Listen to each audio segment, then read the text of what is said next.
In this video, I'm gonna be showing you two different methods to install the official ChatGPT on your iPhone. The first method using App Store. So go to your iPhone App Store and search for ChatGPT. And here you will find the official ChatGPT app. Just go ahead and install the ChatGPT app from App Store. Once the ChatGPT installed, you can go ahead and use ChatGPT on your iPhone. Now let's see the second method to install ChatGPT.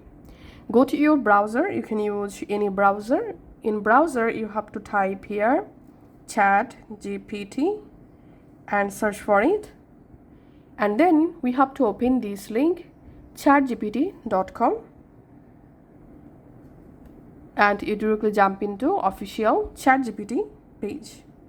Here, just tap on the share from this ChatGPT, and here slide to top just like this, and here tap on add to home screen and tap on add, and as you can see, I've successfully installed ChatGPT. Now I can easily use ChatGPT from here. So that's how you can actually install official ChatGPT on our iPhone. Thanks for watching.